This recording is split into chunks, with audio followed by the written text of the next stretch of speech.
Hey everyone, hope you guys are doing great. Today we're going to break down one of the most unpredictable, and arguably one of the most broken, characters in Jujutsu Kaisen, Kinji Hakari. Hakari isn't the type of fighter who overwhelms opponents with flashy techniques or overwhelming destruction. Instead, his power revolves around probability, momentum, and a domain expansion that literally bends the fight in his favor. So the big question is, just what makes Hakari so strong, really? To answer that, we need to analyze everything: his base stats, his domain mechanics, jackpot mode, and why many consider him nearly impossible to kill once he gets going. Let's start with his base form. In his base form, he's able to damage a post-Shibuya Yuji, who had already reached the level of a Grade 1 sorcerer. Even though one could argue that Yuji wasn't fully fighting back, at the beginning of their brawl, Yuji was actively trying to defend himself, and he was not succeeding. It was only later that he truly gave up on the fight. We can see Hakari's raw power even more clearly in his fight against Charles. Charles himself states that if he hadn't been able to see the future, he would have already died in that fight. Hakari was even capable of speed blitzing Charles in a way that completely nullified his future sight. Another impressive feat happens during his fight with Kashimo. Hakari manages to open and maintain his domain, even while sustaining serious damage to his abdomen, something that requires absurd endurance and cursed energy control. So even without his domain, Hakari already operates at a very high combat level. But what truly sets Hakari apart is his domain expansion, Idle Death Gamble.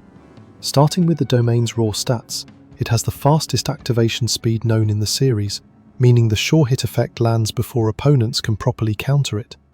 It's also said that his expansion performs especially well in tug-of-war battles against other domains, mainly because his sure hit effect is harmless. Inside the domain there are many rules, which I'll explain soon, but first we need to talk about the jackpot mode.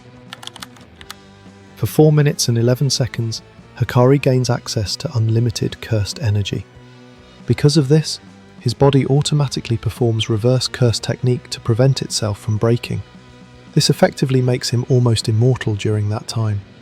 And it gets even crazier.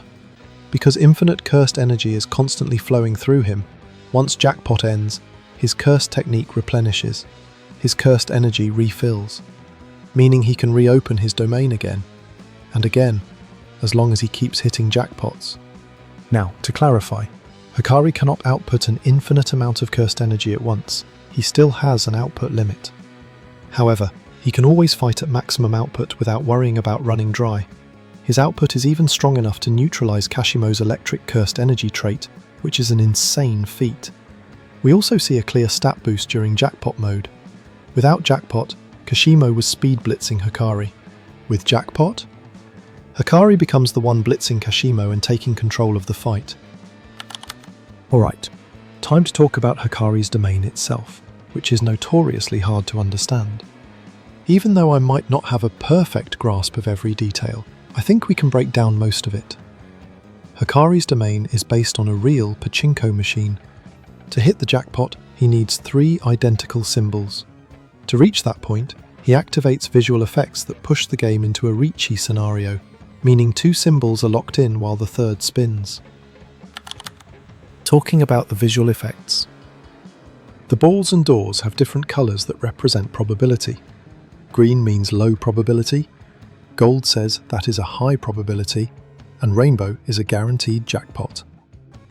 Now going to the consecutive effect, or pseudo spins. This effect basically allows a redo of a spin. If Hakari takes too much damage, he can replay the round in a way that ignores the damage he received earlier. In normal mode, this effect has a high chance of failing, which is why he mostly uses it during probability change, where success is guaranteed. There are other mechanics too, but most of them simply represent higher or lower chances of hitting the jackpot, or act as chance boosters. But what really makes Hakari broken is the game flow. There are 3 modes Hakari can enter: normal mode, probability change, and faster spins.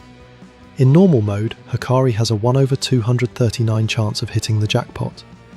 Yes, that sounds low, but with his boosters and strong base stats, he's likely to survive long enough to get it against most opponents. Once he hits jackpot, there is a 75% chance of him going into probability change and a 25% chance him going into faster spins. Probability change. This mode guarantees the next jackpot. That alone is ridiculous. It also explains why Hakari prefers pseudo spins here. Since the jackpot is guaranteed, the effect will always work. Faster spins.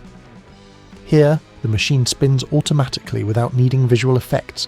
He can get 70 or 30 spins as stated in the manga. But now we reach the most broken part of Hakari's kit. The immortality loop. The hardest step is getting the first jackpot. After that, the game begins stacking heavily in Hakari's favour. Think about it. He hits jackpot and becomes immortal. He enters increased probability, uses pseudo spins to ignore damage, hits another jackpot, repeat. It's not crazy to imagine Hakari chaining 4, 5 or even 6 jackpots in a row. Possibly even more, as it is stated that if he enters faster spins and hit a jackpot, it is guaranteed to enter probability change afterward. It's also worth mentioning that Hakari often starts fights already in probability change or faster spins, like we saw against Kashimo and later Araume, because if he won his previous battle in jackpot mode, those are the only 2 modes available next. But now I want to know your opinion. Do you think Hakari is already special grade level, or is he still below monsters like Yuta and Yuki? And more importantly, who should I analyse next? Drop your suggestions in the comments and I will make a video about it. If you enjoyed this deep dive, don't forget to like and subscribe. It really helps the channel grow and lets me keep making videos like this. And if you want more detailed power analyses like this one, let me know, because we're just getting started.